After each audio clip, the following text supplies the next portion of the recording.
Hi, I'm cosmetic dermatologist Dr Sam Bunting here with Harper's Bazaar, and I'm going to talk you through my guide to retinol.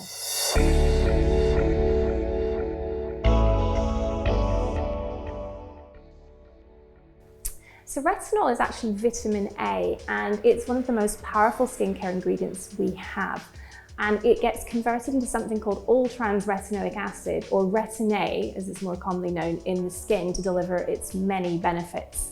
Now, retinol is actually one of a family of what we call retinoids, which are all molecules related to vitamin A, and they have a plethora of benefits in conditions like acne, hyperpigmentation, and they are the gold standard of anti-aging.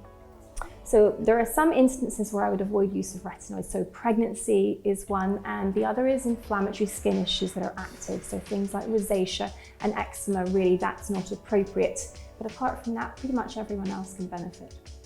So starting a retinoid is a cause of trepidation for some, but I think the key things to think about are one, to start gently, so choose a gentle product, and there's a whole array out there from the ordinary to Medicate, the crystal retinol products, where there's a structured ladder starting at a lower percentage and building up to a higher one over time. And it's about thinking about the correct time frame for escalation. So skin cycles are 6 weeks long, which means that there's no real rush to start slowly, try every other day or even every third day, and think about using your moisturizer to buffer if you're anxious. So that means applying moisturizer first to protect delicate areas like around the eyes and on the neck, and then applying your retinoid next.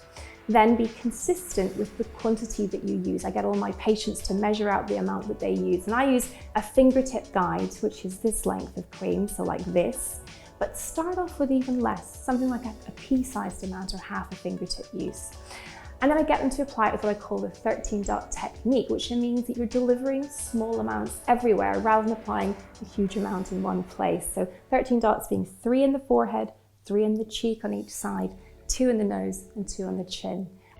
Retinoids are always used at night because they're actually broken down in ultraviolet light, and they should be packaged carefully as well to avoid breaking down in the bottle. The other thing to think about when you're using a retinoid is to make sure you use sunscreen every single day to protect, because the skin becomes more sensitive with retinoid use. So I think it's really important when you're using a retinoid to try using it in isolation in the beginning, so that you're not concerned about interactions with other active ingredients that might also trigger irritancy. So I would strip out any acids, even vitamin C, until you're really comfortable and tolerant with your retinoid every night. It's really all about potency. A prescription retinoid means it's a drug, which means that it's got great data behind it, but it also means that the side effect profile will potentially be more significant, so more dryness and potential for irritation. Unless you have major concerns like significant acne that's triggering scarring, or marked pigmentation, conditions like melasma, start off with something over the counter, build up slowly, and you'll find that your skin adapts over time. So I think there's a number of ways that formulations have evolved to ease that first 6 weeks, what I call the tough love phase. So firstly, there are slow release products which allow the product to kind of drip feed down onto the skin, meaning you don't get a sudden bolus delivery, which can actually trigger a lot of the irritation. So slow release is one of the ways. But secondly, we've now got more stable and gentler formulas, which actually still do all the beneficial things that retinoids do, with a lot less of the downside.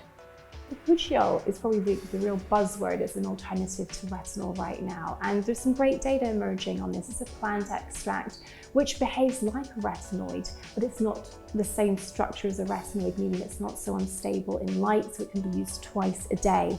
And we think it's somewhat similar in strength to retinol. So in one study published in the British Journal of Dermatology, twice daily use of bakuchiol, 0.5% was equivalent to 0.5% retinol. So effective, good at treating the signs of sun damage, so fine lines and pigmentation, but potentially a lot gentler. I think there are a number of different products in the market, one for everyone at every price point. So at the more affordable end, you have the Ordinary, which is a whole suite of retinoid products, including a number of different percentages of retinol. So they're accessible, affordable, and a good way to start.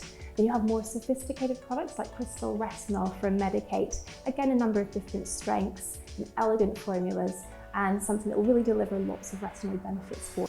So we developed Nightly Serum as a really easy way to start using a retinoid, but also one in combination with other active ingredients including bakuchiol, because I love the idea of using a plant extract that has additional retinoid-like effects. We've got azelaic acid in there and niacinamide, so really impressive benefits in terms of skin tone and brightness. The key thing if you've had a retinoid reaction is to stop using it and to use lots and lots of moisturizer. You'll find that your barrier quickly settles down and you're back to where you were when you started. And I think the learning point is to reset and to start at a lower intensity. Now that might mean layering moisturizer on first before your retinoid, or it may mean introducing an ingredient like niacinamide, which actually helps bolster skin's tolerance of retinoids. Just go slow, take your time. It's a slow marathon, it's not a sprint.